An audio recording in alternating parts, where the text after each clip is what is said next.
Welcome back everyone to my channel Obstetrics and Gynecology Simplified. Today we are going to discuss another very important topic, that is the menstrual cycle. Okay. So what is menstrual cycle? Throughout the reproductive lifespan, the female undergoes cyclic changes in the endometrium that is shed in a cyclical manner every month. That is called as menstruation. Okay, shedding of the endometrium cyclically every month during the reproductive lifespan, it is called as menstruation. So throughout the reproductive lifespan, the endometrium undergoes cyclic changes. And why does it undergo cyclic changes? To prepare the endometrium for implantation and fetal development. Every time the endometrium gets ready to provide the space for implantation and development of the fetus and also nutrition. And when it does not happens, then the endometrium sheds and we see it as menstrual cycle. Okay, let's learn. See, throughout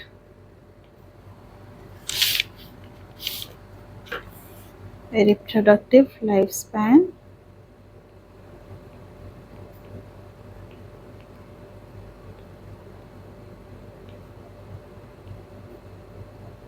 endometrium undergoes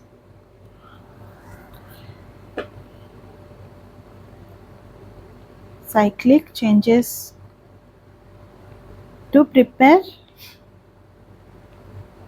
for implantation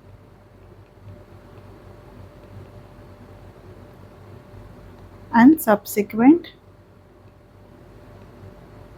fetal development.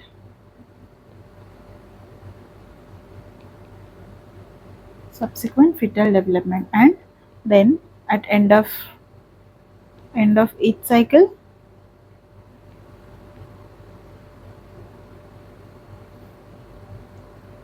there occurs partial degeneration and sloughing of endometrium accompanied by bleeding from mucosal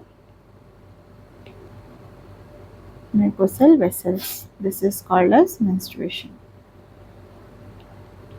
Okay, so what is the definition? It is the physiological shedding of the progesterone endometrium that is associated with the menstrual cycle. It is the physiological shedding of the progestational. What is progestational? That is the estrogen primed endometrium that is supported by the progesterone in the luteal phase of the menstrual cycle. That is called as progestational endometrium. Means at this point of time the progesterone is high and it is primed or stabilizes the endometrium in the luteal phase, that is associated with uterine bleeding,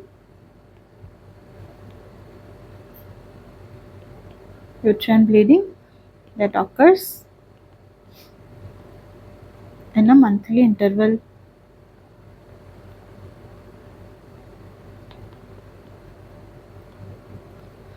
From starting of the mens, that is from menarche,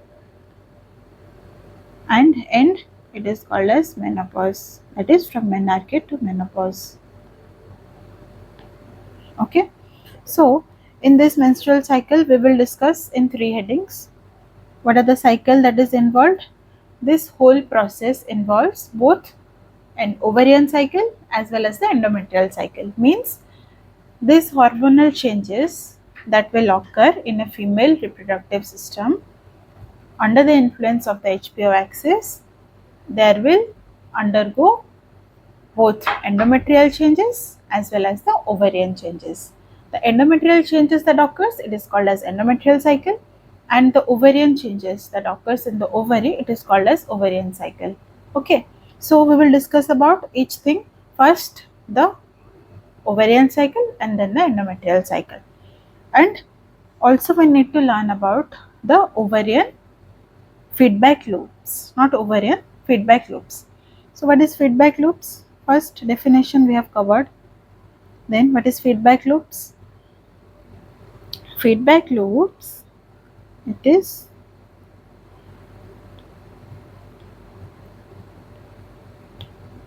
what is feedback loops? It can be short, okay, short feedback. First is ultra short, ultra short feedback loops. Then short feedback loops and then long. What is ultra short feedback loop? Ultra short feedback loop means when I have told you about in the last video, just go and watch the last video, that is the reproductive physiology. It is a very important topic. First you need to learn the reproductive physiology, that what is HPO axis, what is, how does the hypothalamus acts on the pituitary and what does pituitary release, and how the LH and FSH work on the ovaries and how the estrogen and progesterone are released. Everything you must know in details, and then after that watch this video. Okay, so what is ultra short feedback loops? In ultra short feedback loops, what happens when the hypothalamus secretes the GnRH, the GnRH itself desensitizes the receptors in the hypothalamus, and hence it inhibits the secretion of the GnRH from the hypothalamus itself. So this is a ultra short, means here I come and then only in the same part it is released and it again inhibits the same part. It is very ultra short. It acts on the same organ from where it is released only. It doesn't go to the periphery. Okay. So it is ultra short feedback loops. And what is short feedback loop? In short feedback loop, the pituitary hormones, that is the LH and FSH, that inhibits the release of the GnRH from the hypothalamus. That is called as short feedback loop. Means only a few distance we are covering. That is from the hypothalamus to the pituitary.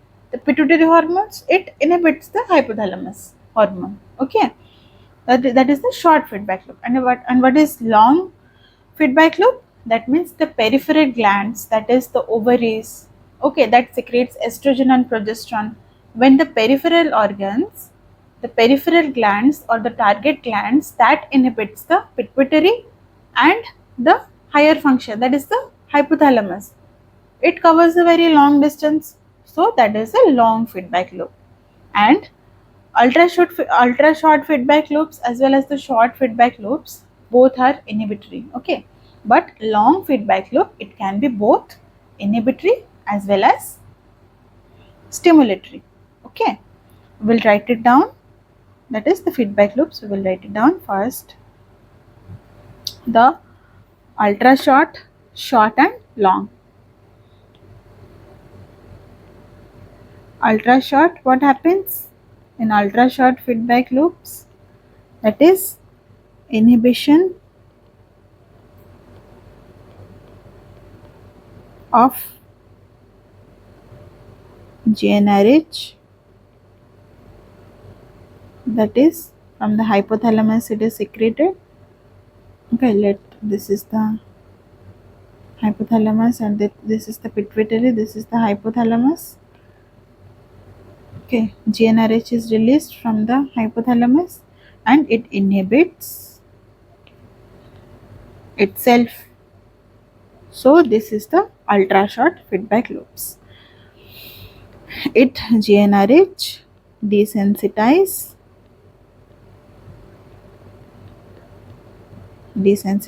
its own synthesis. That is the ultra short.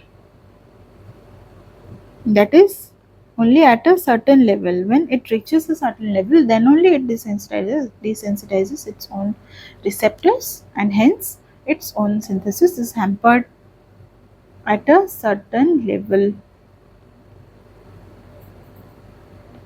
And then what about ultra short feedback loops and then short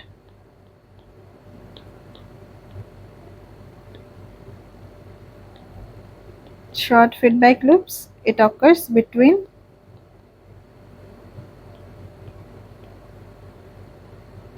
pituitary and hypothalamus. Okay, so here is the hypothalamus, here is the pituitary, and it releases FSH and LH that inhibits the hypothalamus, that is GnRH is inhibited, that is the short feedback loop, that is the pituitary hormones when inhibits the hypothalamic hormone. Okay, and what is long feedback loop?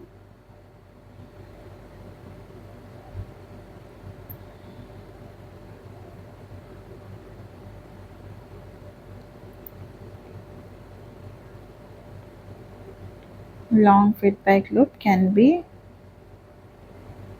both stimulatory and inhibitory.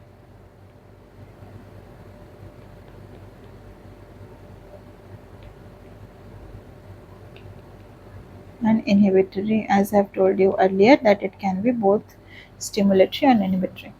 So we need to know that at what level, okay, at what level the feedbacks are inhibitory and at what level it is stimulatory. Okay, so long feedback loop, it is between ovary and pituitary and hypothalamus. Okay, it is between ovary and pituitary and hypothalamus. So when does it is stimulatory? That is, stimulatory means positive feedback, and inhibitory means negative feedback. When there is in follicular phase, as I have told you in the last video, when in follicular phase there is increased level of estrogen due to the effect of FSH on the follicular cells, the granulosa cells secretes estrogen or estradiol. Then the estradiol levels are increased, and when the estradiol levels are increased during the time of the ovulation, there occurs LH surge. From where the LH is secreted? It is secreted from the anterior pituitary. So, with increased level of estrogen, when there is increased synthesis of the LH that occurs during the time of ovulation, and LH surge occurs and ovulation occurs, that is a positive feedback. Okay, that is a positive feedback loop. That is, example is when estradiol is secreted in the early follicular phase, that increases LH, which is also called as LH surge. Then this is called as positive feedback. And what is negative feedback? Negative feedback, that is estrogen and progesterone that is secreted by the ovary, okay, that inhibits, estrogen inhibits FSH and progesterone inhibits what? LH, and these are at low concentrations. At low concentration it is inhibitory, and at high concentration, when estradiol level is high, it stimulates, and this is called as stimulatory or positive feedback loop, and the other one is called as negative feedback loop. Okay, so just see, I will draw you a diagram. This one is hypothalamus,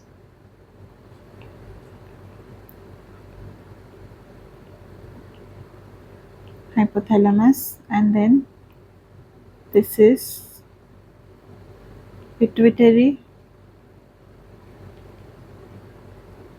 gland, and this is one ovary, this is other ovary.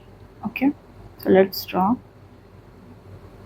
See, here GnRH is secreted, here LH and FSH is secreted, and from ovary what is secreted, that is estrogen and progesterone.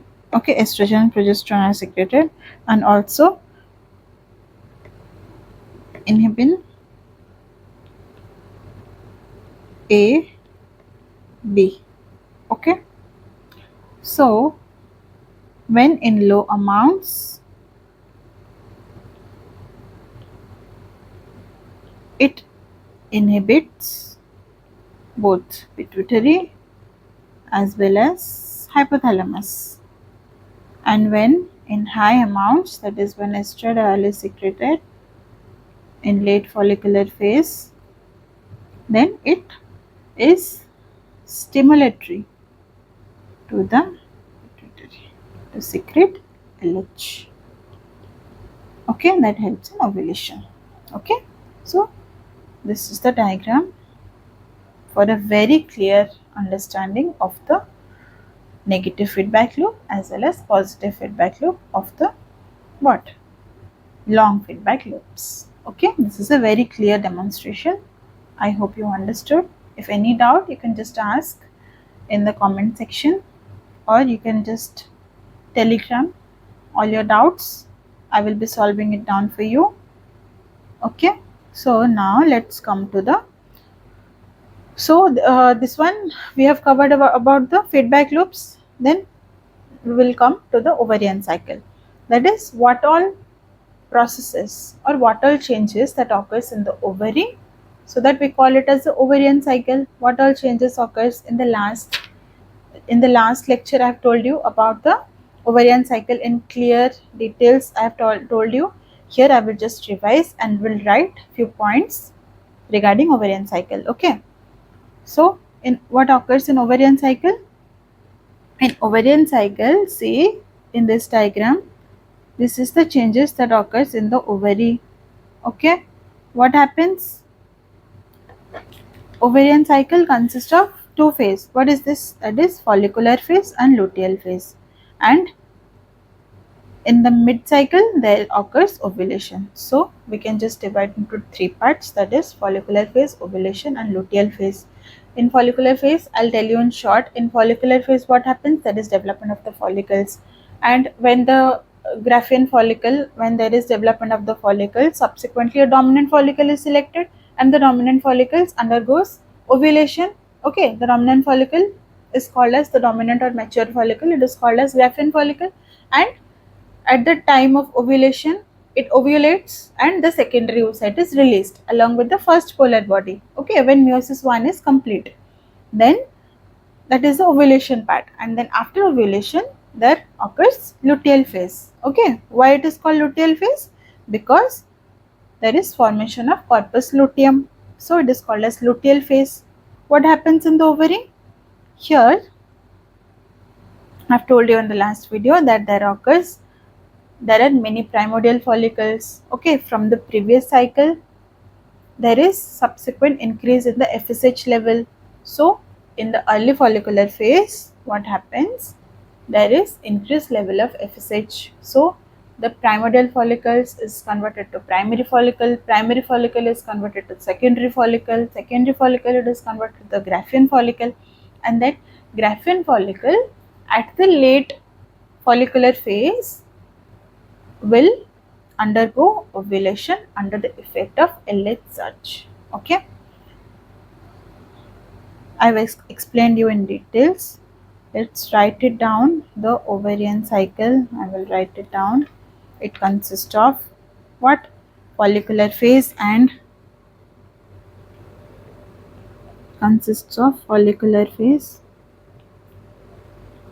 and ovulation and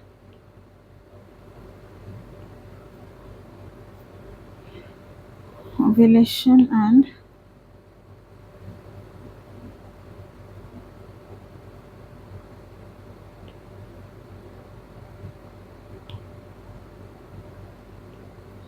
luteal phase. Okay, so follicular phase, ovulation and luteal phase. In follicular phase, it is again divided into what? Early follicular phase, early follicular and late follicular. I will tell you everything details about the follicular phase as well as ovulation and as well as the luteal phase. So first early follicular phase, then late follicular phase, and then occurs ovulation, and then when fertilization does not occur, corpus luteum is regressed and menstruation occurs, that is the luteal phase. In luteal phase what happens? There is four stages of corpus luteum. First we can remember it as PVMR. Okay, PVMR, like we can just remember as PVR mol or something, and then PVR or PVMR. Okay, so first P means proliferation, then vascularization,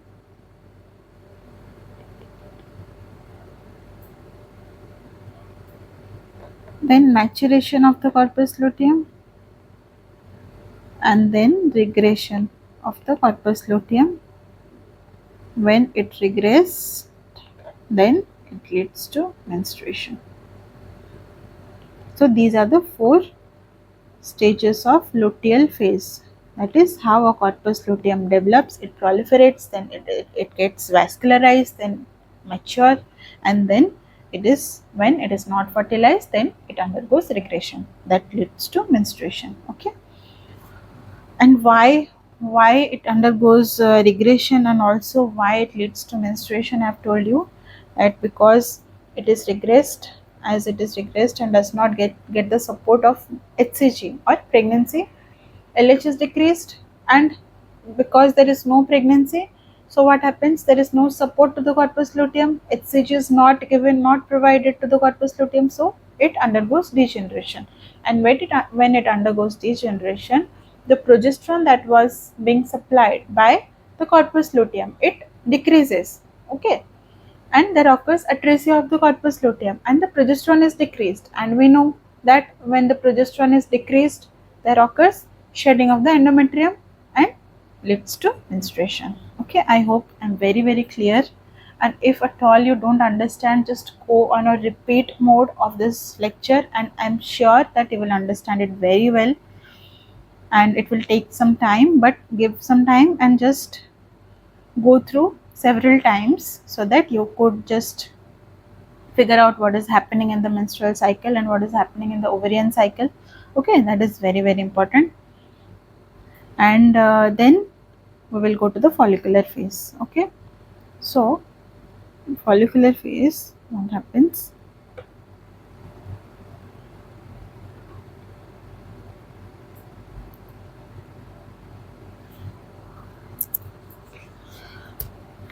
Follicular phase, it is the day from first day of menstruation to day of ovulation. Okay, that is day 1 to day 14. That will be early follicular and late follicular. Early follicular is from day 1 to day 5 and late follicular is from day 5 to day 13. Okay, so what is the aim of the follicular phase? Aim is to develop the follicle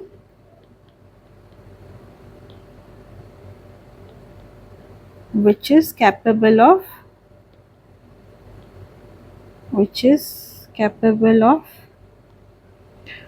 undergoing ovulation. Okay, the main aim is that the very good follicle should be developed well so that it is capable of undergoing the ovulation. And already I have told you how it will be formed. That is, first primordial follicle will be present, and then it will be converted to primary follicle, then secondary follicle, then Graafian follicle, and then release of secondary oocyte plus first polar body. When that is when meiosis 1 is complete. Meiosis 1 is resumed at the time of ovulation only, okay, at the time of puberty, or when ovulation is going to occur. When the HPO axis is activated, the meiosis 1, which was arrested in the intrauterine life, okay, it is resumed and the meiosis 1 is complete, and there is release of the secondary oocyte with first polar body. Okay, so the follicular phase, we will just describe about the follicular phase, and then I will tell you about the ovulation, and then about what luteal phase. Okay, first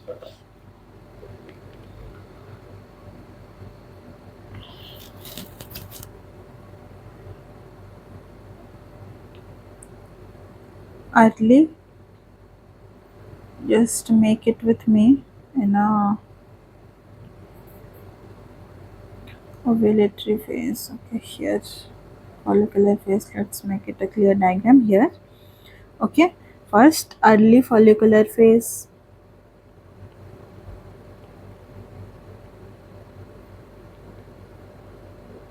and late.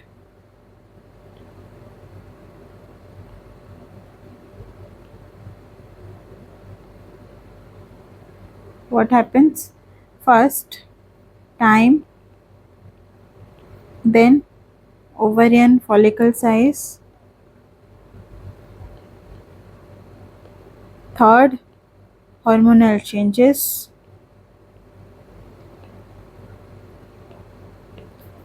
fourth ovarian events, then fifth endometrial changes, then sixth feedback mechanisms,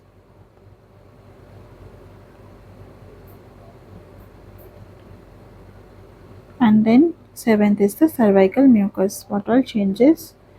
What is the difference? I will tell you. Cervical mucus changes. So just see here. What is the time? I have told you in early follicular phase, that is day 1 to day 5. In late it is day 5 to that is day 6 to day 13. Ovarian follicle size, it is 2 to 5 mm, and here the dominant follicle is increases by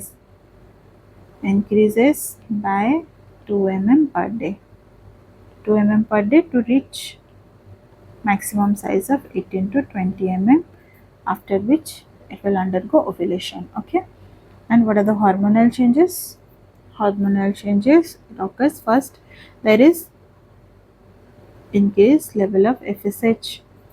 Initially there is low LH, low progesterone, and low estrogen.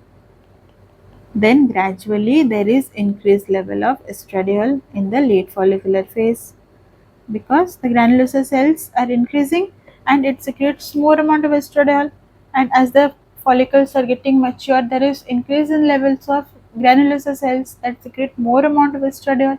Okay, so there is increased level of estradiol in the late follicular phase, and the that is low level of progesterone, low progesterone and then gradually due to increased level of estradiol there is increased level of LH in the very late follicular phase. Okay. What are the ovarian events? There is multiple. Ovary means the follicles. Okay.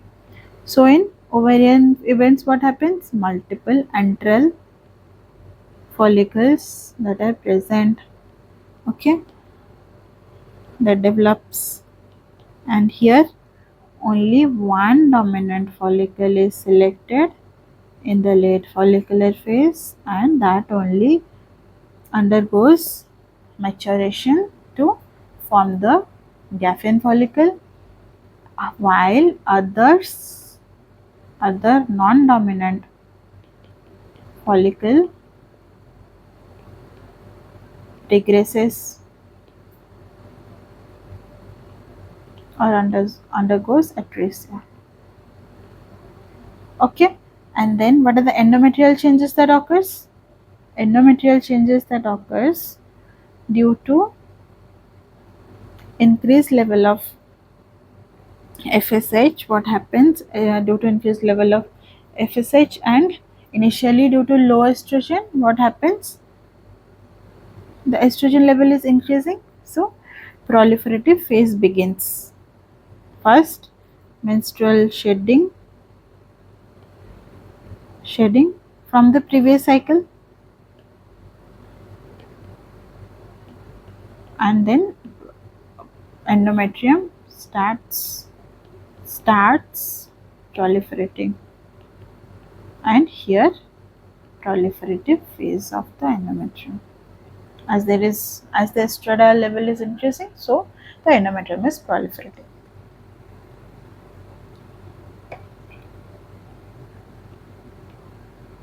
Proliferative endometrium.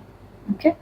So what are the feedback mechanisms? As there is low level of estradiol here, so it inhibits LH and FSH, and here as there is high level of estrogen or estradiol, then that stimulates LH surge.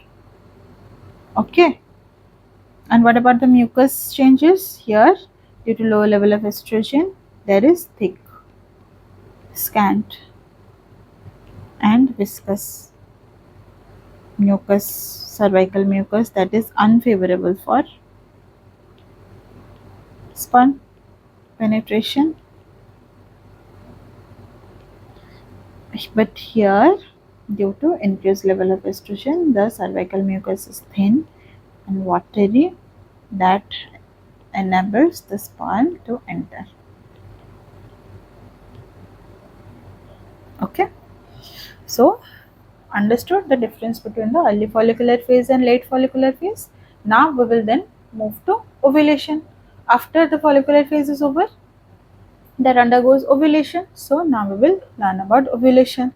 So follicular phase is over. Now there comes ovulatory phase. Okay. So what is the definition of ovulation? It is the process.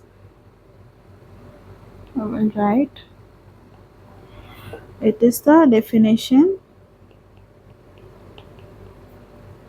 It is ovulation is the process. Is the process by which secondary oocyte is released from the Graafian follicle. Okay. How is it triggered? It is triggered by what? Rapid rise in estradiol, and estradiol in high amount causes positive feedback to the anterior pituitary, and there is increased release of LH, and then LH surge occurs, and then it undergoes ovulation as first meiotic division is completed. Okay. So what does estradiol do? Estradiol in high amount during the late follicular phase, it causes positive feedback. to anteripituitary, and then anteripituitary releases LH, then LH surge occurs, and then first meiotic division is completed,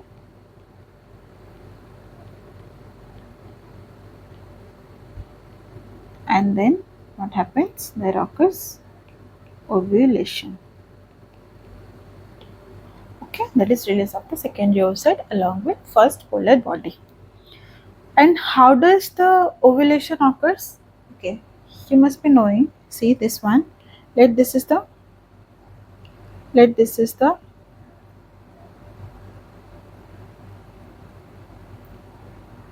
oocyte. Okay, here I told you that there is presence of granulosa cells. Here also granulosa cells are present,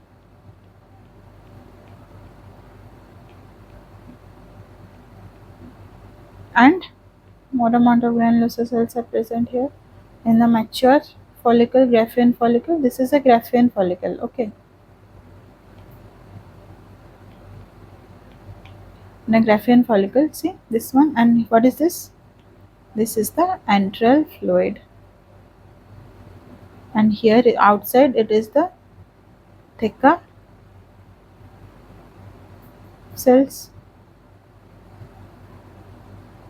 This is the structure of the Graafian follicle. Okay, this is the theca, this is the granulosa cells,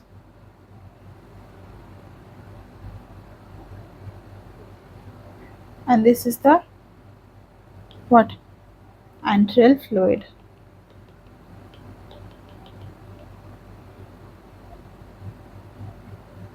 So tell me, when the oocyte, okay, this is the secondary oocyte, when the secondary oocyte will be released from the Graafian follicle, so will there be pressure necrosis and then the secondary oocyte will get released?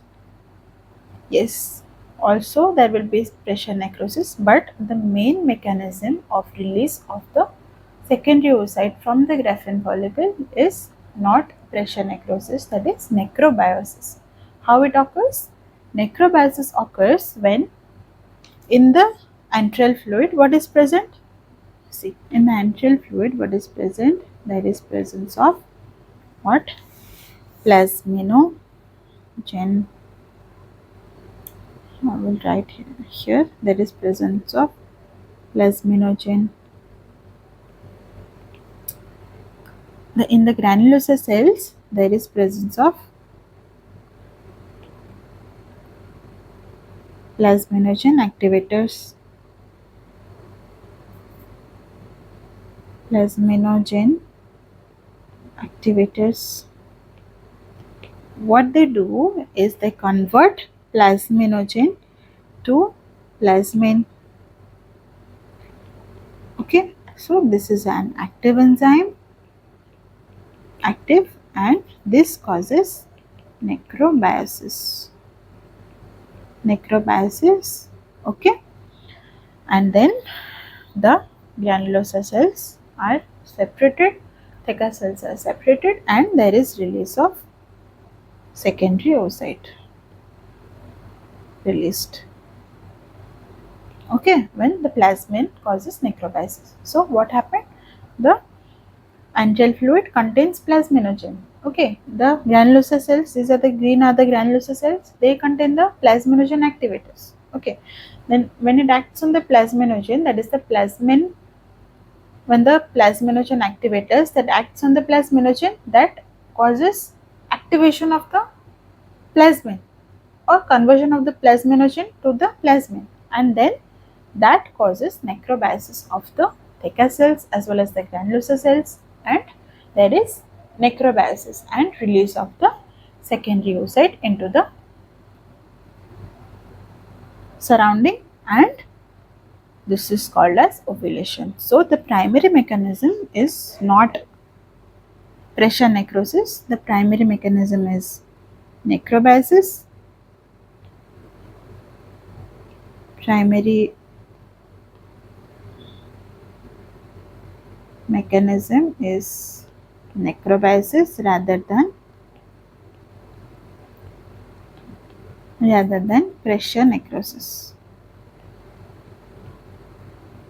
Okay, which occurs at the time of ovulation. Okay, fine. Then we will learn about what ovulation is complete, and then we will see about ovulatory phase is covered, and then comes the, let's see this one, what is this, luteal phase. Okay, see here is the luteal phase, this one is the luteal phase. In the luteal phase what occurs, see here there is presence of, see this one is the, I will show you, this one is the theca cells, here this one is the granulosa cells. Okay, here there is presence of secondary oocyte. Then during ovulation the secondary oocyte is released, and the remaining parts are the granulosa cells and theca cells. Along with the antral fluid it is released with first polar body. Then the remaining part of the oocyte, that is the granulosa cells and the theca cells, it gets luteinized. Okay, it gets luteinized due to the presence of LH. See here LH is high, so these cells are luteinized and it imbibes on the effect of LH. The remaining granulosa cells and the theca cells, they imbibe cholesterol and lipids and form yellow structure, that is called as corpus luteum. So this is the corpus luteum. Understood? And then the corpus luteum secretes progesterone. So in the luteal phase the progesterone is high because corpus luteum secretes that, and when the LH levels decreases here, and what happens when there is no beta HCG or there is no pregnancy, then what happens, there is no support to the corpus luteum, so it degenerates, and this is called as corpus albicans. Corpus albicans. Okay, so let's write something about what luteal phase.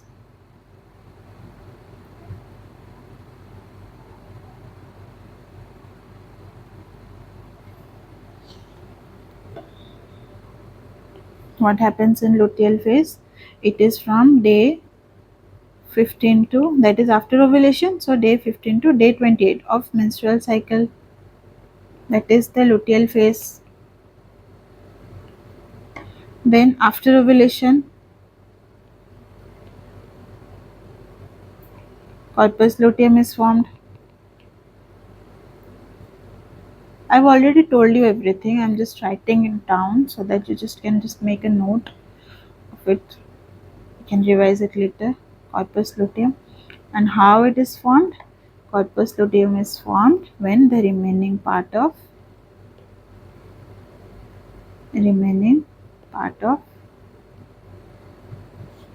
granulosa cells and theca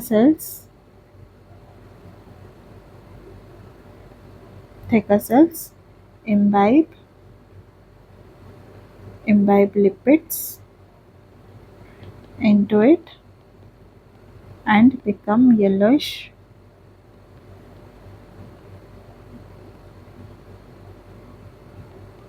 Hence the name, corpus luteum is formed. So it has 4 stages. I have mentioned you earlier. What is it? PBMR, that is proliferation, vascularization, maturation and regression. So what is the lifespan of the corpus luteum? Lifespan is 10 to 12 days, and in absence of LH and HCG of pregnancy,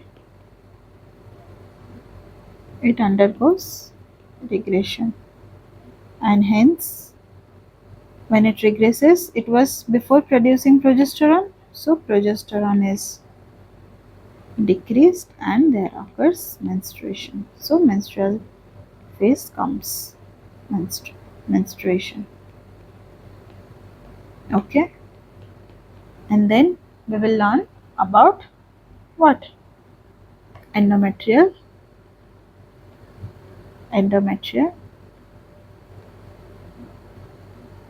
cycle.